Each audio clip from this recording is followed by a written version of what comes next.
Just while we're waiting for Louise to come in, I did actually on one occasion with a remote controlled mic, which was connected remotely to those speakers there, go to the bathroom with a hall like this. I came out and everyone was laughing and I was like, what? Yeah, I didn't disgrace myself. I wasn't talking to myself in there or anything. Thank goodness. They're all a bunch of losers, those people in the hall. The teachers are rubbish. Get me out of here.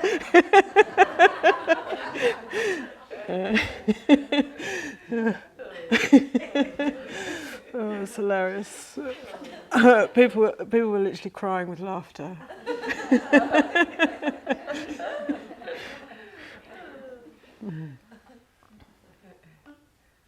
Okay, right. It's a serious business. Dharma.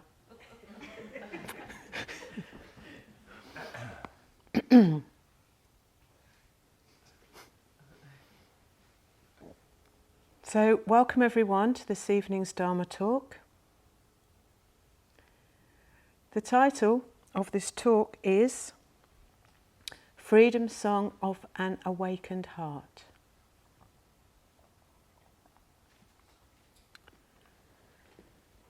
There are 3 powerfully conditioned tendencies that fabricate our world. Further conditioning, either suffering or peace in the world. They condition how we relate. The relational field we create and then inhabit. This relationship is experienced through the senses of eyes, ears, nose, tongue, body sensations and mind. Joseph Goldstein describes the senses as being like a 6-piece chamber orchestra, playing the music of our lives. These 3 tendencies condition what kind of music is being created by our orchestra. These 3 tendencies are craving, conceit, and wrong view. They are each rooted in and also create the sense of self.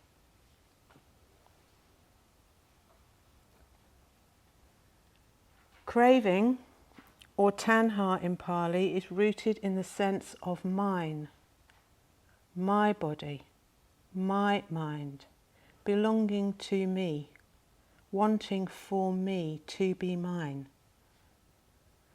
or not wanting for me, not wanting to be mine.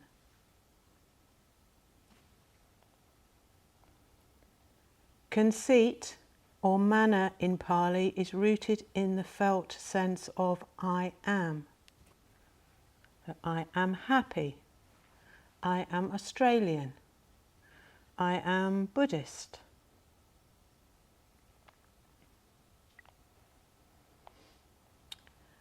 Wrong view is rooted in the idea of a self, of an unchanging core of being that is who we are.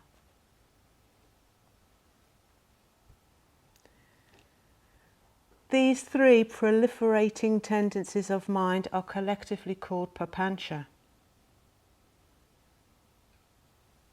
So we have craving, this is mine, conceit, this I am, and wrong view, this is myself. This is mine, this I am, this is myself.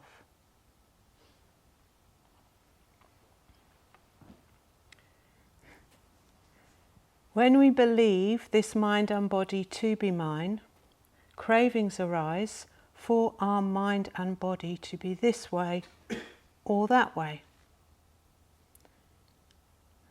We are not settled into how things are, and we lean forward into how we want things to be, how we want things to become, moving towards the pleasant and away from the unpleasant. This is called craving for becoming.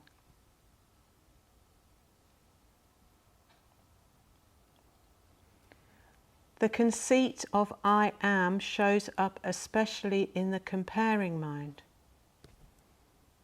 I am better than, I am less than, or I am equal to. Also, I am over time. I was, I am, I will be.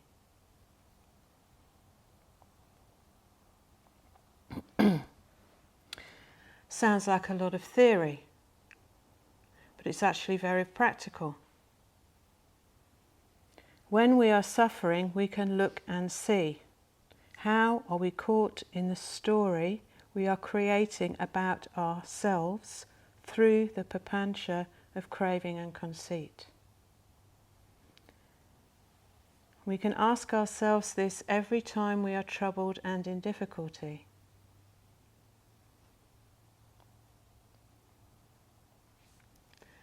It is true, our stories are compelling. We are literally the stars of our own shows. I was, I am, I will be. We are proliferating the I into existence. This is called I-making, or ahamkara in Pali.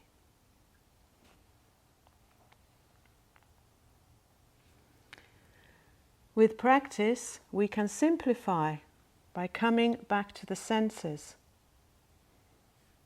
We can come to understand the craving and conceit that proliferates in the movements of mind from seeing, hearing, smelling, tasting, touching, thinking.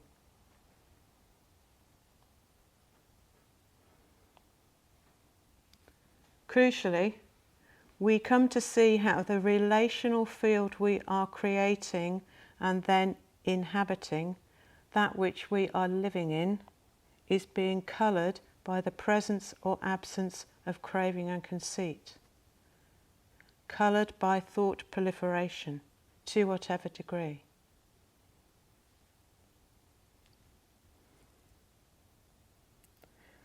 I think this is an important insight.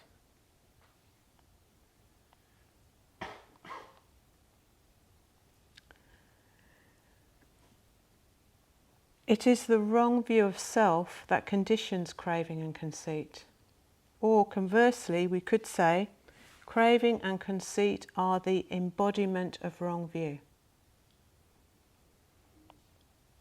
And it is this that causes so much suffering in the world, including and especially all conflict and the heartbreaking consequences of all conflict. This is what conditions conflict.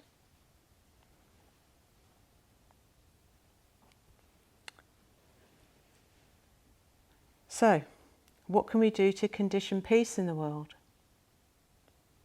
To disentangle from this craving, conceit and wrong view?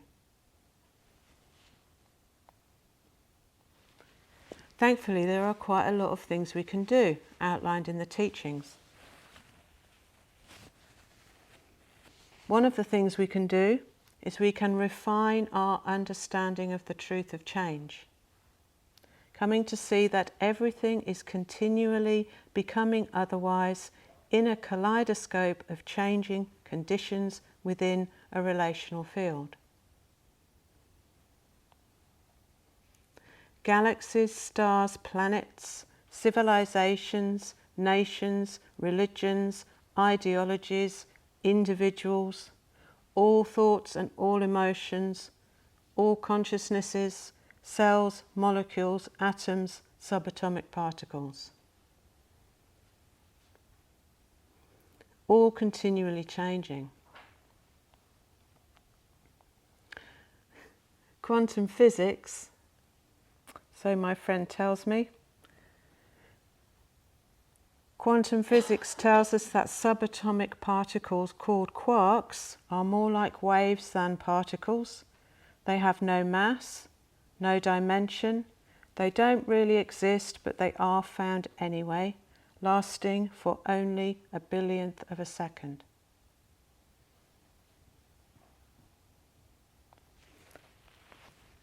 They can never ever be observed in isolation because their very nature is relational.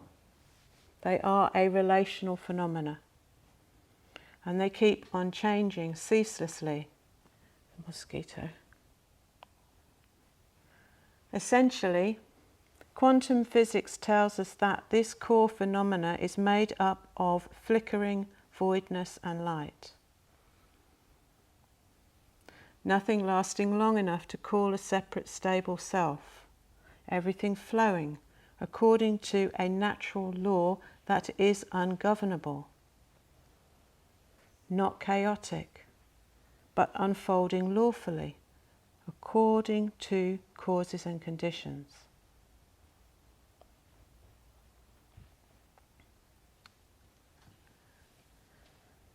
The elements of air, fire, water and earth are in ceaseless exchange in this relational field of organic life, as we explored yesterday. And we can become sensitive to this process through our practice, making the notions of separation, control and ownership entirely untenable. Insensitivity to this process being the cause of so much suffering in the world, over all time, past and present, and into the future. This insensitivity informing the tragedy of, I need more of this for myself, I do not have enough, I am not enough without this, I want what they have to be mine, I want what is yours. I need to shore up and assert ownership of this that is mine. I need to protect and defend by attacking, if necessary, this that is mine. I need to assert my identity, my nationhood, my ideology, my dogma. And the most toxic of all, I am better than you.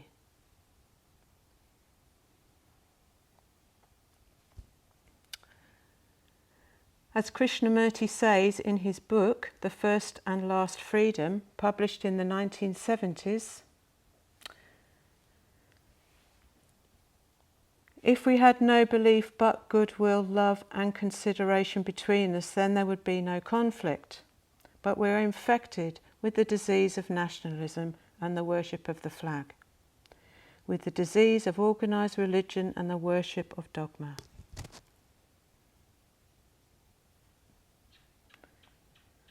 So, thus we are bound by identity.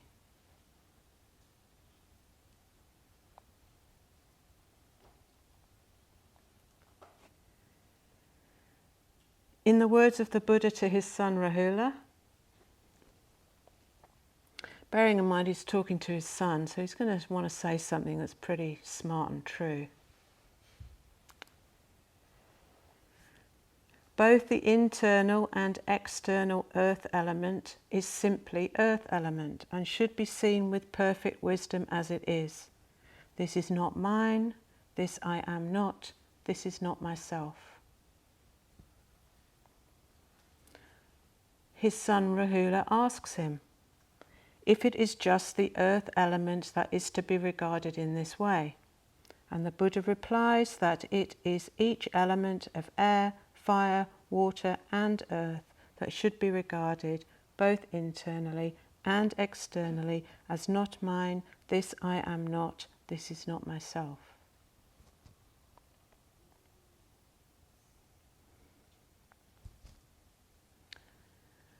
It has been said that taking the elements to be self is nothing more than misappropriation of public property. So I've actually lost the name of the person who said that, so if anyone knows who it is, let me know, because it's really good.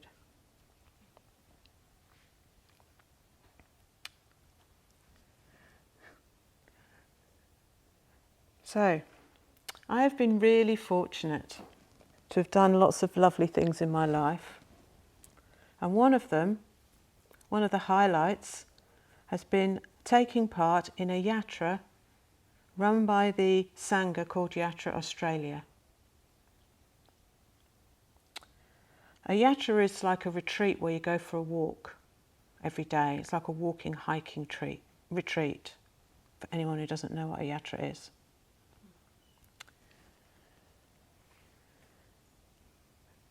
In their yearly Mid-North Coast Yatra, we walk southwards along the coast of the Yingir National Park from Lake Aragon near Yamba. The Yatra begins in Yeagle country and finishes at Yarrawarra in Gumbaynggirr country. Walking 60 kilometres over 8 days, enjoying fire and food in our camps each night, together. This is the longest stretch of uninhabited coast in New South Wales, seen as difficult terrain for settlers, but with a rich and vibrant Aboriginal history with a continuing connection to land and spirit. And it certainly feels palpably wild and ancient, if you ever go there. Our teachers are Brother Tenzin, Lisa knows, an Australian monastic currently ordained in the Plum Village tradition, and Robin Gibson, Lisa also knows, a Dharma teacher and friend from Victoria. We are instructed by Brother Tenzin on the yatra to contemplate the elements during our long walking days together in silence, thus getting familiar with the felt sense of the elements in the body. This is the only meditation instruction he gives for the whole week. It's the same instruction every morning.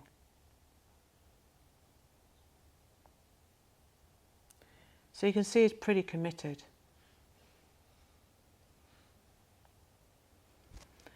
And also, of course, observing through the senses the elements of the nature all around.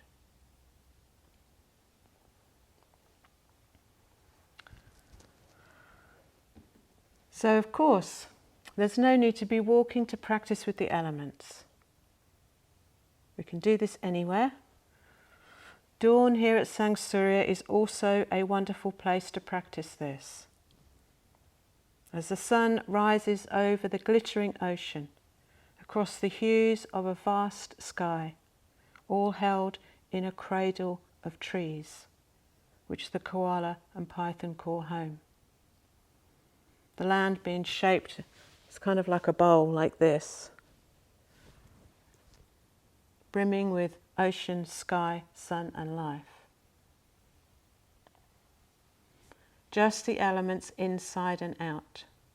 No substantial difference between me and not me. The division between I am and I am not disintegrating. As Venerable Analio, the German-born monk and scholar ordained in the Thai forest tradition says, the narrow sense of selfhood dissolving into the vastness of the nature all around us. This body belonging to nature, not belonging to us. Returning to nature eventually, when we die. Elements simply recycling. The conceit of ownership and control making no sense at all in this relational field of organic life.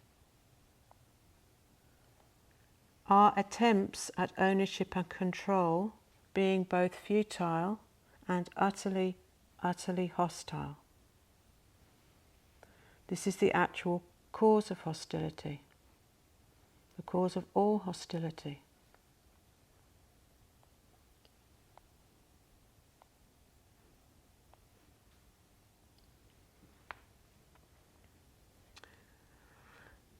However, the good news is that we can free ourselves from this wrong view of things and of self. During troubles, as I said, we can look and see if we can identify the papancha of I want or I am. We can use the practice of the elements as an example to soften this identification. We can come to see everything as nature manifesting as nature. We can see that we utterly depend on everything else, and that life is both precious and precarious, vulnerable and fragile for all living beings, all of us without exception. This is what we share. This is our commonality. When we can see that there simply is no them and us, just a beautiful relational field of organic life, when we can see this, the heart opens. The heart opens in wonder, to love, and to compassion. And importantly, also to joy. This is a deep joy, born of the seclusion of concentration, of practice, of insight, born of intimacy, connection, integrity, appreciation, gratitude, generosity, understanding, renouncing the seduction of sensual pleasures, revealing what's sometimes called a Dharma pleasure or a spiritual pleasure, what's called an unworldly pleasant feeling tone. This is the joy that holds the possibility of peace. A joy that abides in the midst of all the conditions of life, rather than being dependent upon these conditions being this way or that way. This is an unconditioned joy. We could say the joy of the unconditioned. This is the unconditioned.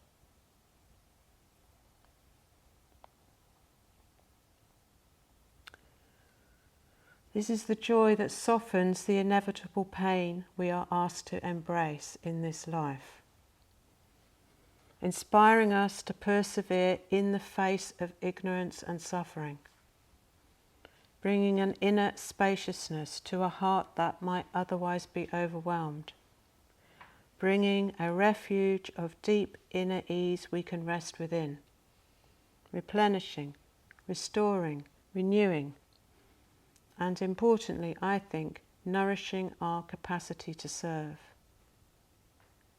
without being burnt out and overwhelmed. Enabling us to meet affliction and adversity without needing to turn away, without depleting or exhausting the heart. This is a precious inner resource, enabling us to keep our hearts open no matter what. This is the joy that is the freedom song of an awakened heart.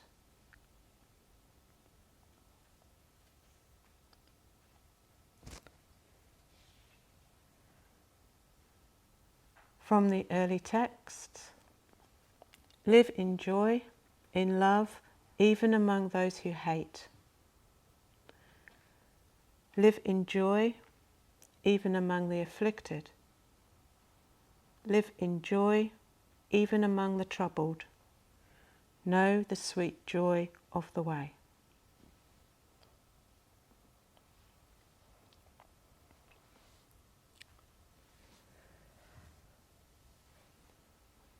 So recently I went on a date. Don't get excited, it was with a married couple. Two friends of mine, Anna and Anton, Dharma friends, and I from Bellingen. We decided to go on a date to a concert in the Memorial Hall in Bellingen. They've kind of adopted me. The concert was called Prayers for Peace. At the concert, there were musicians on the stage from all over the Middle East, every country and state, with many strange-looking instruments.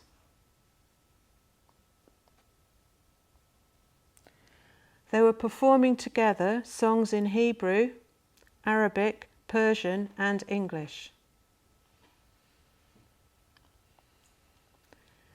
They sang phrases from the Quran, which they had translated into Hebrew. So phrases of the Quran were sung in Hebrew to the most beautiful music they had composed. They sang phrases from the Torah. I hope I've pronounced that right, it's the Jewish holy book. They sang phrases from the Torah, which they had translated into Arabic. So the Torah was sung in Arabic. Again, to the most beautiful music. It was stunning. This is most definitely practicing right speech, in my view. 100%.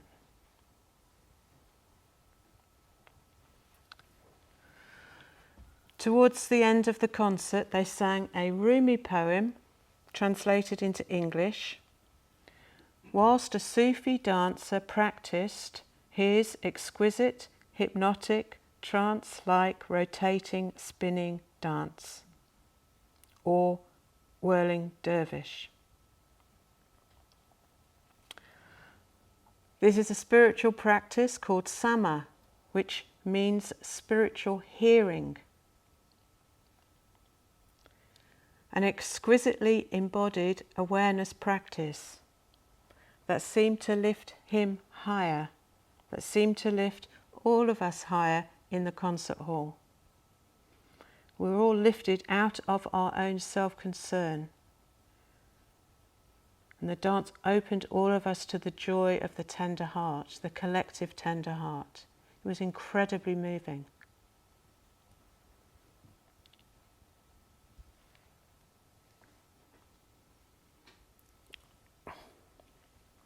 The very short poem, sang repeatedly again to the most beautiful music, as the Sufi practitioner practiced his dance. The poem invites individuals from diverse backgrounds and spiritual beliefs to join in a welcoming community, a sangha if you like, a sangha of all people. Despite how many times we are faced with or feel stuck in our own places of suffering. No matter how turbulent the storms of our minds and hearts are, or how frequently we have been there before, the poem invites us again and again to spiritual practice with each other, emphasizing the transformative power of love, encouraging everyone to seek refuge within this inclusive embrace, this relational field. The language of the short poem is clear and simple, conveying the universality of human longing and the potential for the freedom of joy through love.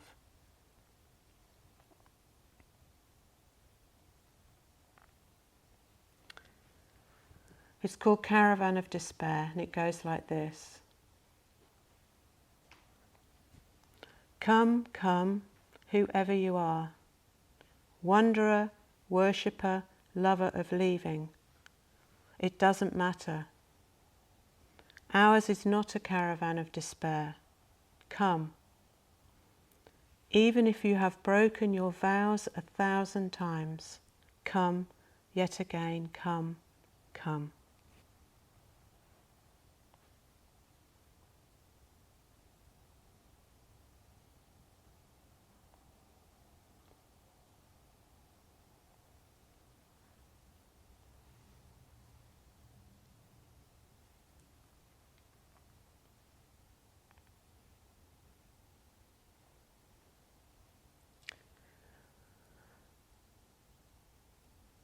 So I'd like to finish now with one more poem.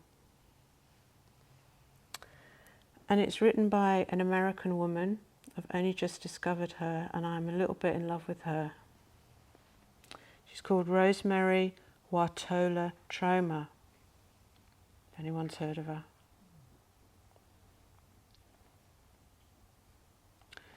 And this poem's called For When People Ask.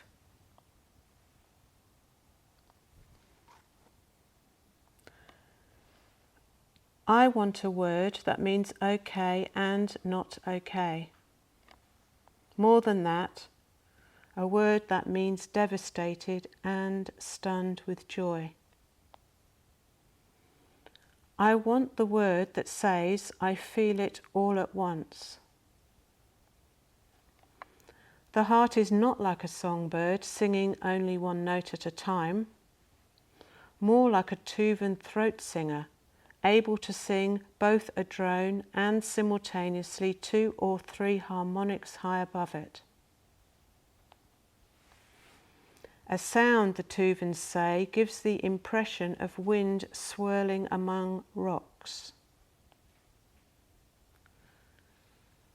The heart understands swirl, how the churning of opposite feelings weaves through us like an insistent breeze, leads us wordlessly deeper into ourselves, blesses us with paradox, so we might walk more openly into this world so rife with devastation, this world so ripe with joy.